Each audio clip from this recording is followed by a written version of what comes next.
Les saludamos con mucho afecto a la organización del Segundo Congreso Internacional Identidades, Inclusión y Desigualdad, Miradas Cruzadas, en esta edición del 2022, y también al público que se haya interesado por esta temática. Vamos a hablar sobre las miradas feministas a la violencia de género en las instituciones de educación superior en México. Y la presentación está a cargo de Claudia Sandoval Zamorano y Araceli Jiménez Pelcastre.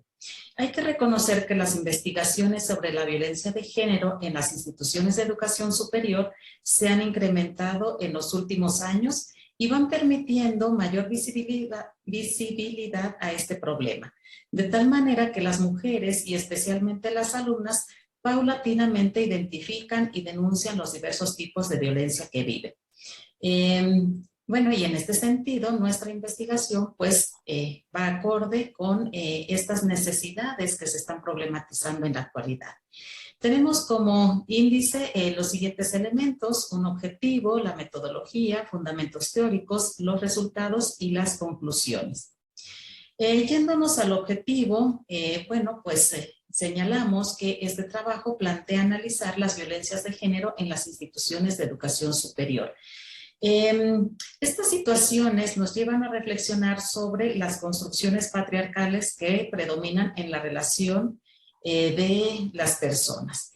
Hay que reconocer también que la investigación surge gracias a un proyecto en el que se estudiaron espacios de miedo con enfoque feminista en las alumnas de la Universidad Autónoma del Estado de Hidalgo.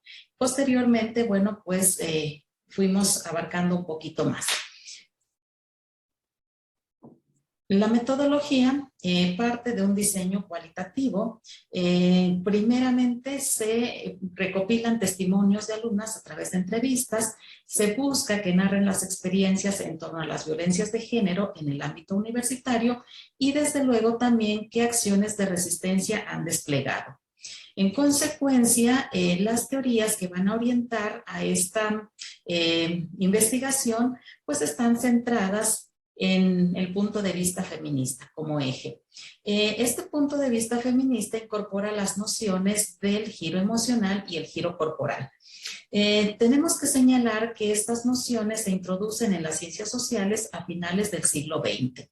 Y bueno, pues van a reconocer precisamente que los cuerpos sienten, significan y experimentan la realidad, por lo que la percepción sensorial también es un fenómeno social. Desde luego, la teoría feminista cuestiona el posicionamiento político y ciudadano de los cuerpos, como también va a cuestionar la divinización de la racionalidad que ha excluido a las emociones y a la subjetividad de la producción científica, y que se construye en contraposición a aquella epistemología que toma como centro a los varones con ciertas características y por supuesto con constructos de la ciencia positivista.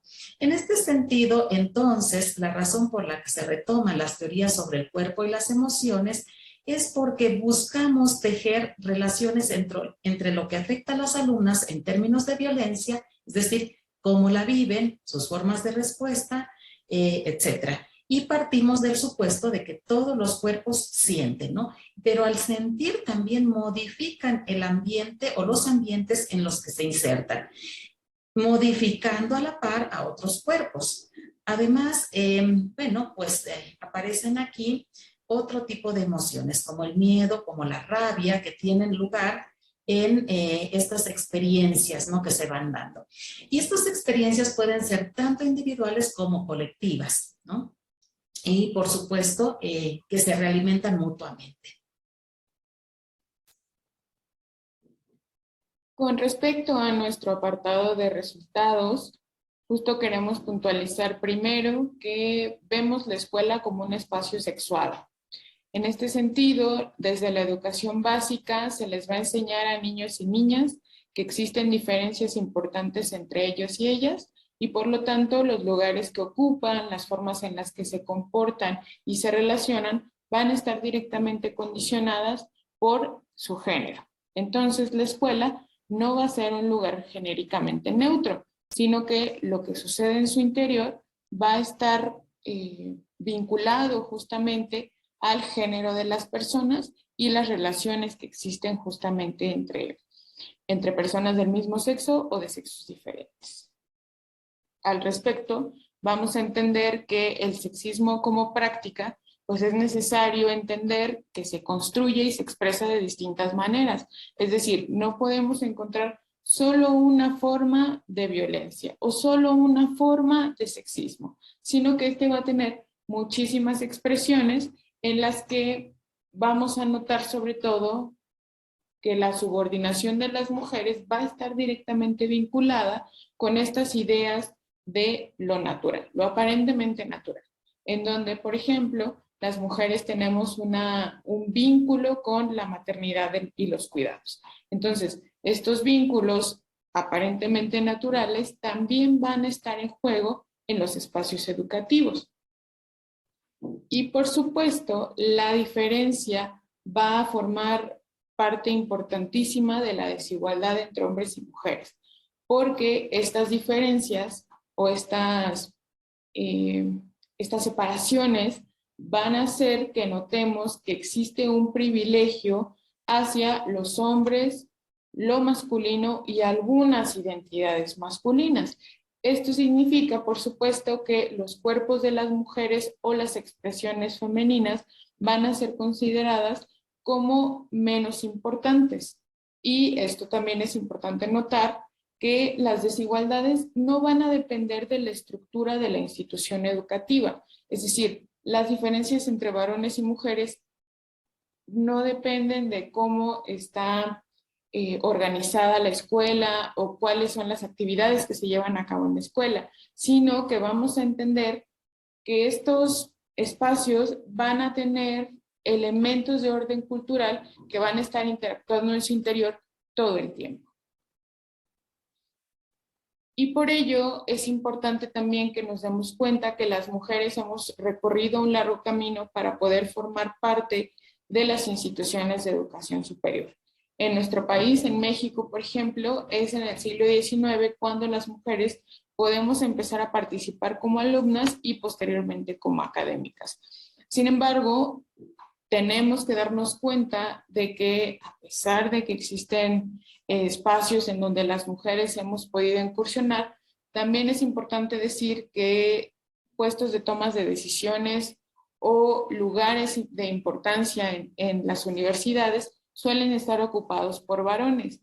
Entonces, las mujeres tenemos condiciones u obstáculos que dificultan nuestra permanencia, nuestro acceso y nuestra movilidad al interior de las instituciones de educación superior.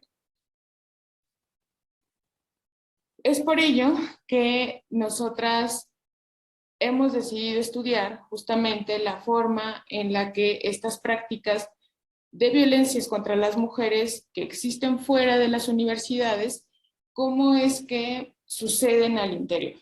Porque tomamos en cuenta que las instituciones de educación no solo van a proveer espacios para conductas y enseñanzas de reproducción, sino también van a representar justamente una fuente de contradicciones que a veces las hacen disfuncionales de la ideología e intereses dominantes.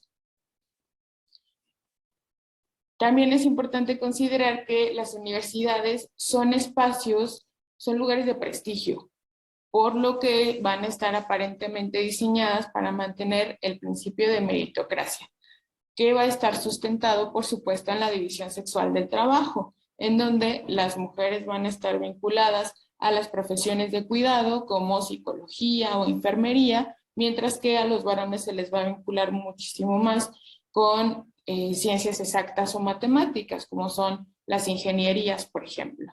En este sentido, la violencia contra las mujeres en estos espacios educativos muchas veces tiene como fundamento la falsa idea de que nosotras somos incapaces de destacar justamente en áreas como ingenierías o como matemáticas porque tenemos menos dedicación que los varones o porque somos naturalmente menos inteligentes. Esto, por supuesto, lo que genera es una serie de falsas creencias sobre el desempeño de las mujeres al interior de las universidades y que además se convierte en un obstáculo para nosotras para poder alcanzar carreras en estas áreas, pero además un ambiente de respeto hacia las mujeres en estas y otras áreas. Por supuesto, esto ha sido una preocupación importante en las universidades mexicanas y han aparecido una serie de formas de resistencia y de análisis a estas violencias, como lo es la Red Universitaria de Géneros, Equidad y Diversidad Sexual, de la que forma parte nuestra Universidad Autónoma del Estado de Hidalgo. En este sentido, es importante notar que la violencia contra las mujeres aparece en universidades públicas y privadas, por lo que ambas forman parte de la discusión para la erradicación de la violencia de género. Por supuesto, también es importante decir que las denuncias de acoso, el acoso contra las mujeres sucede al interior de las universidades y las denuncias suelen ser poco comunes porque revelar esta información, exponerse o nombrar las situaciones desagradables va a implicar una gran carga emocional para las mujeres. Mucho más si consideramos que estos procesos o los procesos de atención suelen estar atravesados por la revictimización, por lo que las mujeres pues, sienten miedo, sienten vergüenza y también piensan en las posibles consecuencias que alzar la voz puede acarrear. Esto, por supuesto, nos parece especialmente importante porque muchas veces la construcción de redes entre mujeres permite que el miedo y la vergüenza se conviertan en una digna ira, es decir, la superación del miedo y la vergüenza para alzar la voz con respecto a las violencias que sufrimos cotidianamente las mujeres al interior de las instituciones de educación superior.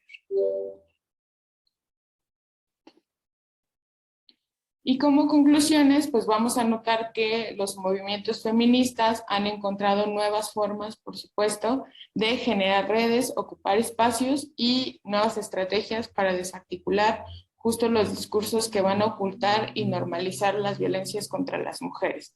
Por supuesto, los espacios, las instituciones de educación superior no están exentas de esta violencia y más o menos desde 2018 en México podemos notar cómo diversos grupos estudiantiles de mujeres se organizan, se posicionan contra la violencia de género y además generan estrategias para visibilizarla y acompañarse en el proceso de romper el silencio.